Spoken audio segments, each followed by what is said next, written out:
우리는 편 가르는 세상에 살고 있습니다. 학벌, 출신 지역, 경제력, 정치적 성향 등 수많은 기준과 조건을 들어서 사람들을 나누고 편을 가릅니다. 그러면 2000년 전의 모습은 또 어땠는가? 오늘 하나님의 말씀을 통해서 우리가 한번 살펴보려고 합니다. 2000년 전에도 편 가르기와 분열의 모습은 고린도 교회 안에 그대로 나타났습니다. 고린도 교회는 신생교회입니다. 우리 나여지 교회처럼 생긴 지 얼마 안 되는 교회입니다. 사도 바울이 1년 반 동안 머물면서 교회를 세웠잖아요. 그리고 고린도를 떠나서 에베소에서 한 2년 반 정도 사역을 했을 때 이 고린도 교회의 소식을 듣고 거기에 반응을 하면서 편지를 썼던 게 고린도 전서라고 우리는 알고 있어요. 그러면 시작할 때 바로 생겼다 하더라도 1년 반에 2년 반 하면 4년 정도 되는 신생교회인 거죠.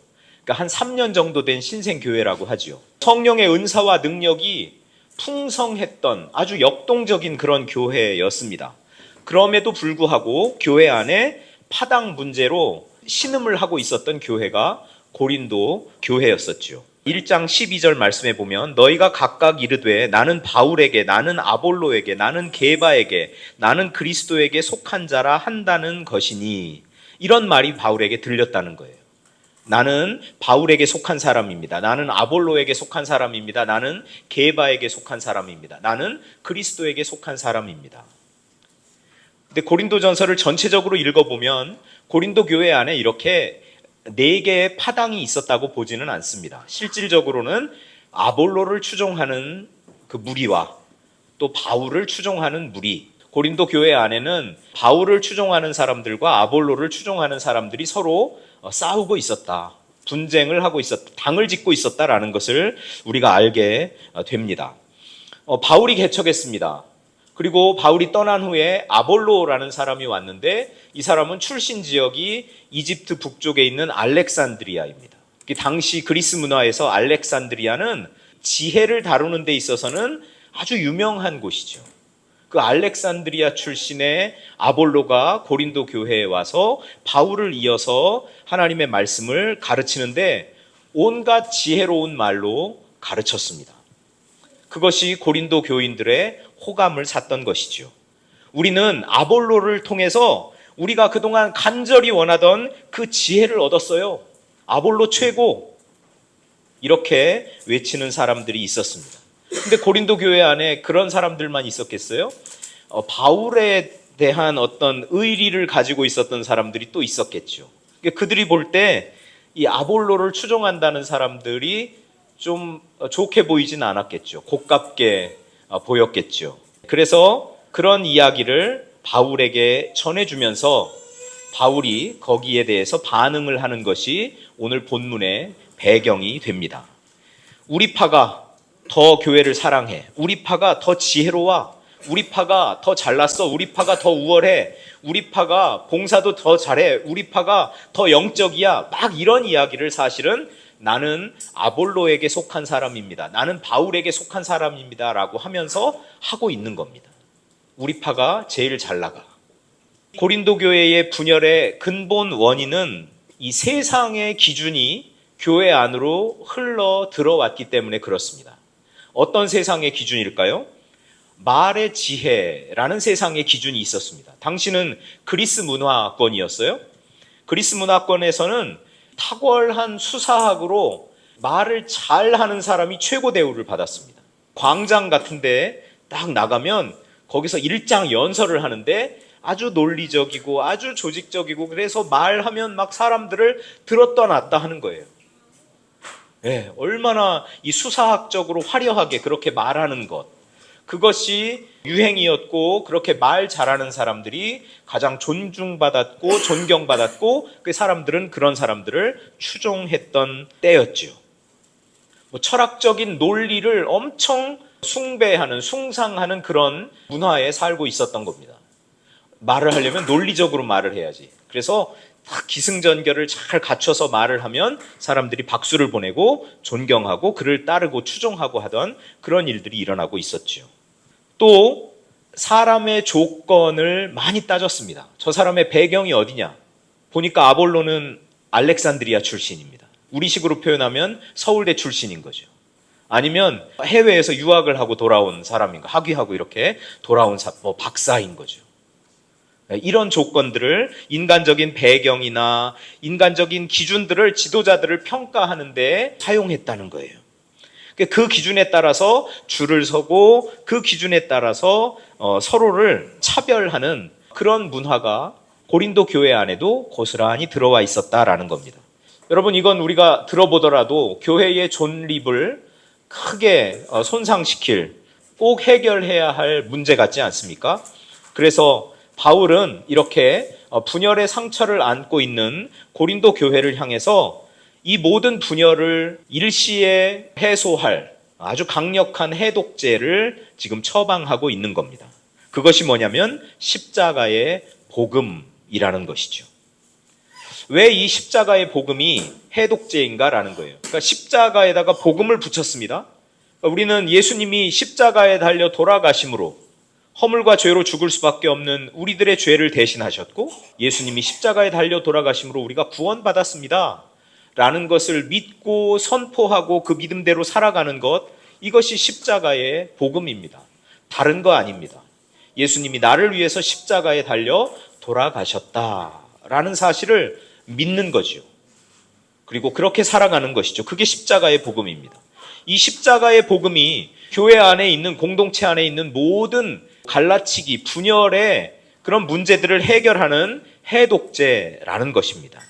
첫 번째로, 십자가는 인간의 세상적인 자랑을 무력화하기 때문에 그렇습니다.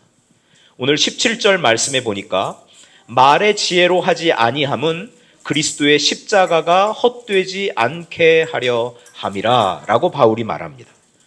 고린도 교회의 성도들이 이렇게 파당을 지어서 자랑했던 그 말의 지혜, 그것은 결국 인간의 지혜와 인간의 똑똑함을 드러내는 수단은 되었겠지만 그것은 공동체 안에 분열을 일으키는 것이 되었다는 거죠. 말의 지혜는 저 사람 똑똑해, 와, 저 사람 대단해, 저 사람 그 공부한 배경이나 이런 걸 보면 정말 엄청나, 그렇게 감탄을 자아낼 수는 있습니다. 저 사람 똑똑한 사람이야, 그 정도의 반응은 끌어낼 수 있지만 그것이 교회를 하나로 묶거나 그것이 공동체의 연합을 가져오는 기초가 되지는 못한다는 겁니다. 오히려 고린도 교회에서 일어난 일은 그 말의 지혜 때문에 그 사람을 추종하는 사람들로 인해서, 또 다른 사람을 추종하는 사람들로 인해서 오히려 파당이 생겨버리고 분열이 일어났다라는 것이죠. 그러면 예수님이 지신 십자가는 어떻습니까? 예수님이 지신 이 십자가는 그동안 인간이 쌓아올린 모든 지혜와 모든 명예와 권력, 이런 것들이 아무런 쓸모가 없음을 선언하는 자리가 십자가였습니다.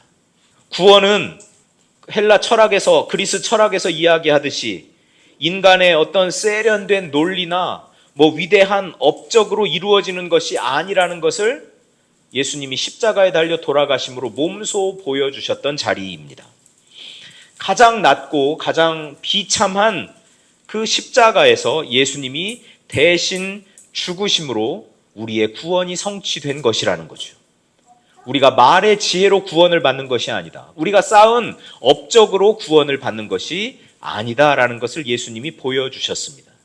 따라서 십자가는 인간이 가지고 있는 이 세상에서의 그 모든 자랑들을 무력화합니다. 이것이 십자가 복음이 가진 그 힘이라는 것이죠. 십자가 앞에 설 때, 그때도 내가 더 똑똑해, 내가 제일 잘 나가, 이렇게 이야기하겠습니까? 십자가 앞에 섰는데도, 그 예수님이 지신 그 십자가 앞에서도 내가 더 영적이야, 내가 더 믿음이 좋아, 이렇게 이야기할 수 있겠습니까? 그럴 수 없는 거지요. 여러분, 그룹 2NE1 아세요? 들어보셨어요? 2NE1이 부른 그 히트곡 중에 내가 제일 잘 나가가 있습니다. 저도 이 설교를 준비하면서 다시 한번 들어봤거든요. 너무 불편하더라고요. 가사가 너무 불편해요. 이것은 그러니까 자기를 숭배하는 거예요. 이것은 자기를 극대화하는 그런 가사들이에요. 세상 속에서 내가 타인보다 우월함을 증명하고 내 가치의 중심에 나를 두는 거예요. 가사의 내용이 그래요. 그리고 제목으로 뽑은 게 내가 제일 잘 나가요. 끊임없이 남하고 비교해서 우위에 서려고 하는 거죠. 이런 이 세상 사람들, 세상이 가지고 있는 그 본능을 대변하는 가사였어요. 너무 불편했어요. 외모, 능력, 재력, 평판 등에서 내가 제일 잘 나가. 나는 세상 사람들하고 비교해 볼 때도 나보다 앞서는 사람은 없어. 내가 최고야. 이 세상이 요구하는 조건을 나는 충족시키고 살거든. 이런 거죠. 그런데 이런 주장이 사실은 내가 그동안 앞세웠던 그런 조건들이 사라질 때, 없어질 때 그냥 그 고백도 이런 주장도 힘을 잃는 것 아니겠어요? 어느 누가 예수님이 지신 십자가 앞에서 내가 제일 잘 나가, 내가 제일 영적이야, 내가 믿음이 제일 좋아 이렇게 이야기할 수 있는 사람이 있겠습니까? 십자가는 우리가 스스로를 구원할 수 없는 존재라는 것을 보여주잖아요. 십자가는 우리가 전적으로 부패한 죄인이라는 것을 알려주잖아요. 그래서 십자가 밑에서, 즉 인간의 자랑이 사라진 그곳에서 분열의 벽이 허물어지기 시작하는 겁니다. 두 번째, 십자가는 세상에 미련한 것을 통해 역사하는 하나님의 능력입니다. 우리 18절 말씀을 한번 같이 읽어보겠습니다. 십자가의 도가 멸망하는 자들에게는 미련한 것이요 구원을 받는 우리에게는 하나님의 능력이라. 자, 메시아가, 즉 그리스도가 십자가에서 죽었습니다. 이것이 십자가 사건이지요. 이 사실을 놓고 그리스 사람들은 저거 참 미련한 비극이 일어났네 라고 그렇게 이야기하는 겁니다. 왜냐하면 그들은 지혜를 숭상하니까요. 그들은 화려한 그런 수사학적인 언변이나 이런 것들을 좋아하니까요. 하나님의 아들이었으면 그렇게 처참한 십자가형을 당하면 안 됐으니까요. 그들이 가진 논리로는 맞지 않는 일이 지금 일어난 거죠. 아니 왜 하나님의 아들이 왜 십자가에서 죽어? 참 미련하네. 하나님의 아들이면 오히려 힘을 가지고 호령을 하고 승승장구해야 되는 것이 맞는데 왜 십자가에서 죽어? 저런 어처구니 없는 일이, 저런 미련한 일이. 그리스 사람들은 헬라의 문화적 배경에서는 그렇게 바라보는 거지요.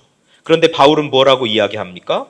그것이, 즉 예수님이 십자가에 달려 돌아가신 것이, 하나님의 아들이 십자가에 달리신 것이 세상을 구원하는 하나님의 능력이라고 보는 겁니다. 저는 이것을 믿습니다.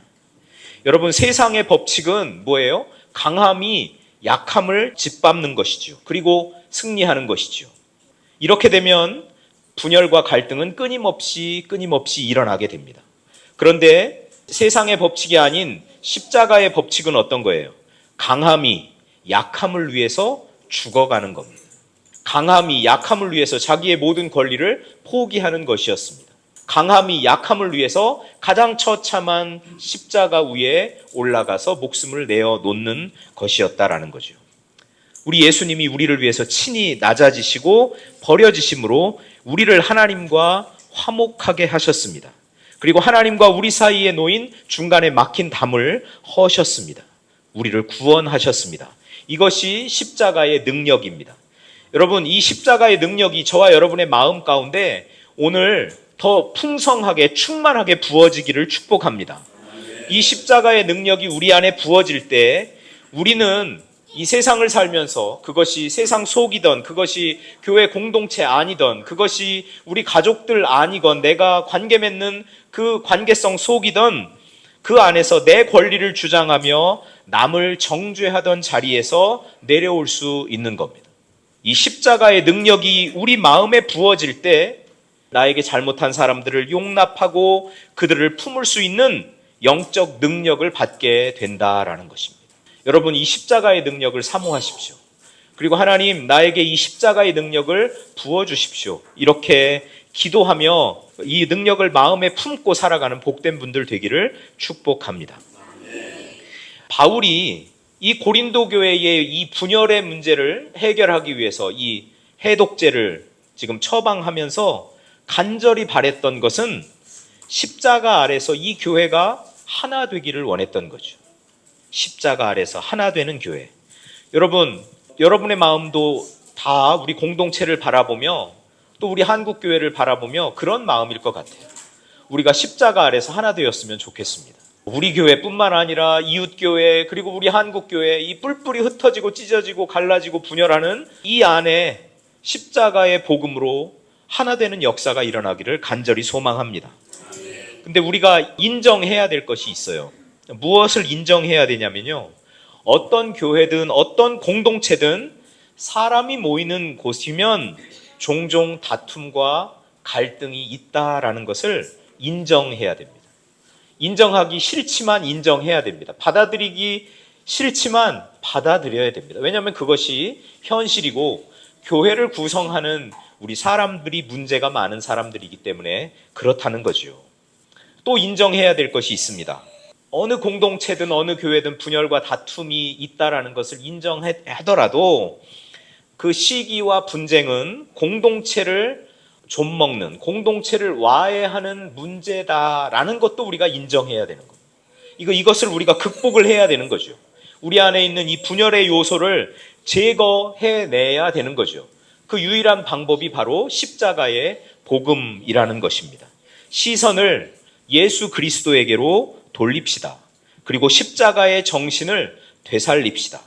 왜냐하면 내가 십자가에 설 때마다 나는 내가 제일 잘 나가, 내가 제일 영적이야, 내가 제일 믿음이 좋아 라고 그렇게 말할 수 없는 존재이거든요. 십자가를 바라보면 예수 그리스도 그 발 앞에 서면 내가 주님의 은혜가 아니었으면 구원받을 수 없는 그런 존재라는 것을 다시금 깨닫게 되거든요. 나는 보혈의 은혜로 살아가는 사람이라는 것을 알게 되거든요. 예수님이 그 비싼 목숨을 대신 나를 위해서 치러주셔서 내가 구원받았다는 그런 존재라는 것을 알게 되거든요. 내가 죄인이라는 것을 알게 되거든요. 그리고 그 십자가 밑에서 나는 다른 사람을 바라볼 때 저 사람도 나와 같은 은혜를 입은 사람이구나. 저 사람도 주님이 비싼 목숨값을 대신 주고 구원한 하나님의 사람이구나. 소중한 형제 자매들이구나 라는 것을 깨닫게 된다라는 거죠. 십자가 밑에서 나를 보는 시선으로 상대방을 보게 되기 때문에 이 십자가의 능력이, 십자가의 복음이 분열의 독소를 제거하는 것이죠. 우리 교우 여러분, 우리 안에 혹시 있을지 모르는 말의 지혜와 인간의 자랑을 내려놓읍시다. 우리가 자랑할 거리가 있다면 우리 하나님을 자랑합시다. 하나님의 은혜를 자랑합시다. 하나님이 어떻게 나를 구원하셨는지 그 하나님의 역사를 자랑합시다. 오직 구원을 주시는 하나님의 능력인 십자가를 꼭 붙듭시다. 그리하여 모든 갈등과 분열을 넘어서서 십자가의 사랑으로 우리가 온전히 하나됨을 이루는 복된 공동체 되기를 축복합니다.